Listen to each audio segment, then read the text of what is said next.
राम राम दोस्तों। भारत पाकिस्तान का युद्ध विराम हो गया है। डोनाल्ड ट्रंप ने करीब 4:30 बजे ट्वीट करके ये घोषणा कर दी कि हम भारत और पाकिस्तान का सुलह करवा दिए हैं। अब फिलहाल सीज फायर की घोषणा कर दी। भारत ने भी प्रेस कॉन्फ्रेंस करके सीज फायर की घोषणा करवा दी। मजे की बात यह है कि नवाज शरीफ के भाई शहबाज शरीफ, पाकिस्तान के प्रधानमंत्री, भारत ने जो जो बोला था कि हमने यहाँ पे हमला किया है उसको सब एक्सेप्ट कर लिया। वो बोले हमारे मिलिट्री के बहुत सारे ठिकानों पे बहुत नुकसान किया है भारत ने हमला करके।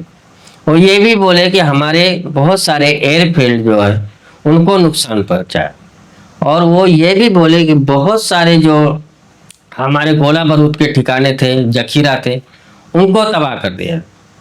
और वो जितने भी भारत ने जैसे जैसे बोले थे प्रेस कॉन्फ्रेंस में हम ये किया हूँ, हम यहाँ पे हमला किया है, वो सब को नवाज शरीफ ने एक्सेप्ट कर लिया आज रात को पूरी प्रेस कॉन्फ्रेंस में।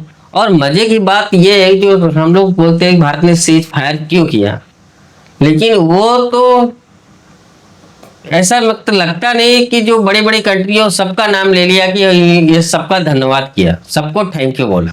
सबसे पहले तो उन्होंने अमेरिका के प्रेसिडेंट ट्रम्प को थैंक यू बोला।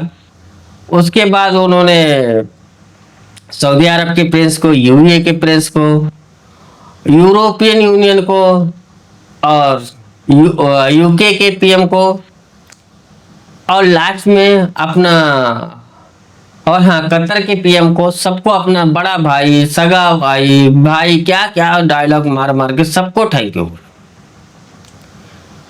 और फिर लास्ट में शी जिनपिंग को थैंक यू बोला कि वो सबसे हमारा हिमालय से ऊंचा, समुद्र से गहरा दोस्त, हमारा जब से 74-75 साल जब से पाकिस्तान बना हुआ हो गया तब से हमारा साथ देता हुआ है। मुश्किल समय में हमारे साथ चाइना खड़ा था। मतलब कि जो कुछ पाकिस्तान में हुआ था, जो भी इसके पास ड्रोन वगैरह मिल रहे थे, आ रहे थे, वो सब चाइना सप्लाई करता था। मुश्किल समय में चाइना ने साथ दिया। और ये युद्ध बंदी के लिए सब देशों का, जो बड़े बड़े देश है, सबका धन्यवाद किया। मतलब ये कौन कौन से देश के पास नहीं गया होगा भीख मांगने के लिए कि हमारा भारत से सीज फायर करवा दो।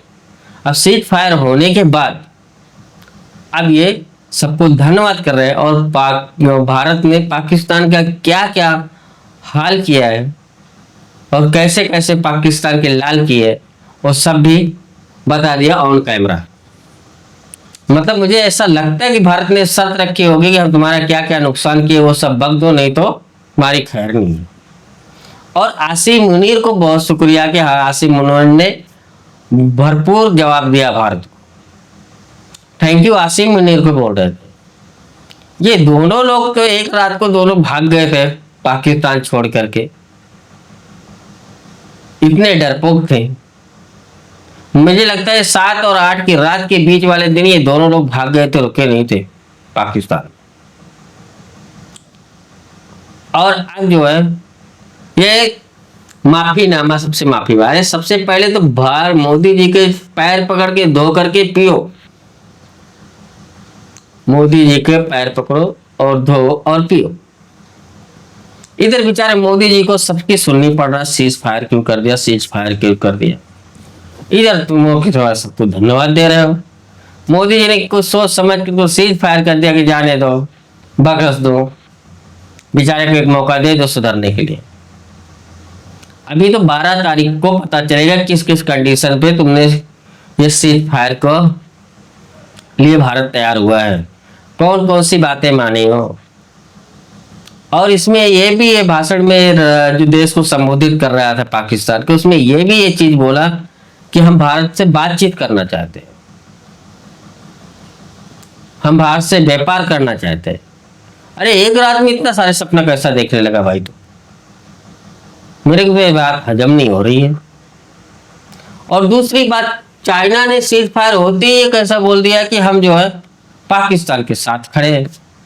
अरे सीज फायर से पहले तो दिग्गी बंधी हुई थी, हम आतंकवाद के खिलाफ है, हम ऐसा है, वार ज्यादा ना बढ़े, ऐसी बात कर रहे थे। और सीज फायर होते हुए सीधा बोल दिया हम पाकिस्तान के साथ में। ये दोगला क्या, तुम दोनों लोग दोगले ही हो क्या? हाँ, ऐसा कैसे है? अब सीज फायर हो गया तो चलो हम ये चीज कर देते, मजे की बात। लेकिन ये होने के बाद भी पाकिस्तान ने ड्रोन भेजे थे भारत में, करीब 8-9 बजे लगभग में रात में। वो क्या था, ये कुछ समझ में आ नहीं रहा। और भारत ने फिर प्रेस कॉन्फ्रेंस करके ये भी बताया कि पाकिस्तान ने सीज फायर किया है, सीज फायर का उल्लंघन किया है, और सीज फायर के उल्लंघन का पूरी जिम्मेदारी पाकिस्तान की है। और भारत के जो प्रेस कॉन्फ्रेंस करके बोला कि हम सेना को बोल दिए है कि पाकिस्तान को मकबूल जवाब, ठोस जवाब दिया जाए। अब देखने वाली बात यह है पाकिस्तान को भारत की फोर्स कैसे जवाब रात में दिया होगा तो पता नहीं, लेकिन जवाब तो दिया ही रहेगा। और पाकिस्तान प्रेस कॉन्फ्रेंस करके अपनी जनता को सब हकीकत बताया। और लेकिन ये भी बोला कि भारत ने युद्ध थोपा। भाई भारत ने कैसा युद्ध थोपा तुम्हारे ऊपर? उंगली तो तुम किए थे ना, भारत को बोल रहे कि युद्ध थोपा। हाँ, जब पहलगाम में तुम्हारे जिहादी नहीं आते थे और वो हमारे 26 हिंदुओं को नहीं मारते थे, तो ये नौबत तुम्हारी नहीं आती थी। जिहादी भेजना तो तुम्हारा काम है। अब वापस जिहादी भेजोगे तो सीधा से मोदी ने तो बोल दिया है, भारत ने कह दिया है कि अगर एक भी जिहादी भारत में घटना होती है आतंकवादी, तो जो है वो हम सीधा उसको वार समझेंगे। अब देखो पाकिस्तान की क्या कोक होता है और देखते क्या करते हैं। लेकिन शहबाज शरीफ जैसा रो रहा था, जैसा भाषण दे रहा था, रो के, हाँ लेकिन भाषण देते वक्त रोने जैसा ही लग रहा था, जैसा भाषण दे रहा था ऐसा लगता है कि मुझे लग रहा था कि इस्तीफा दे देगा। लेकिन इसने इस्तीफा तो नहीं दिया, लेकिन सबको थैंक यू बोला। करीब 5-7 मिनट तो अपने भाषण में थैंक यू बोलता रहा सब देशों। मतलब ये सोचने वाली बात ही, जाकर के किसका किसका पैर पकड़ा हुआ है। हाँ, अमेरिका का, यूएसए, यूएई का, यूके का, सऊदी का, तुर्की का, चाइना का, कितने लोग के जाकर के उसने पैर पकड़ा होगा, तो तब जाकर के मोदी जी ने इसको थोड़ा सा छोड़ दिया। अब 12 मई तक के लिए तो फिलहाल तो युद्ध विराम है। 12 मई को जब बातचीत होगी उसमें पता चलेगा किस किस चीज पे ये युद्ध विराम को लागू किया गया, किस वजह से और किन शर्तों पे। देखते हैं 12 तारीख को क्या होता है। लेकिन मैं तो यही कहूँगा पाकिस्तान बहुत सस्ते में निपट गया है। मुझे तो ये अंदाजा नहीं था कि मोदी जी इतनी आसानी से पाकिस्तान को छोड़ देंगे। लेकिन फिलहाल जो भी है, जो भी हुआ अच्छा हुआ। युद्ध कोई अच्छी चीज नहीं है और पाकिस्तान को तो पूरी तरह से नंगा कर ही दिया है। जिस तरह से पाकिस्तान के आतंकवादी मारे गए थे, जैसे मोहम्मद के मसूद अजहर के जो पूरा परिवार खानदान पूरा खत्म हो गया है। और उसके जनाजे में मिलिट्री फोर्स थे आतंकवादियों के, और उसको जो भेजते अपनी तरफ से मिलिट्री और प्रेसिडेंट, वो गुलदस्ता भी भेजा था। और क्या बोलते मुझे मालूम नहीं उसको। लेकिन ये एक चीज से भारत ने ये कर ही दिया कि पाकिस्तान सचमुच का एक आतंकवादी देश है। और मिलिट्री का सपोर्ट करने वाला, मिलिट्री का ट्रेनिंग सेंटर, मिलिट्री का पालन पोषण सब पाकिस्तान में होता है। इसीलिए बोलते हैं दुनिया में कहीं भी कोई भी आतंकवादी हमला होता है उसमें पाकिस्तान के हाथ, पैर या उंगली कुछ तो जरूर निकलता है, इसमें कोई दो राय नहीं है। अब देखते हैं, सीज फायर तो हो ही गया है, लेकिन मेरे को तो दुख हुआ सीज फायर होकर।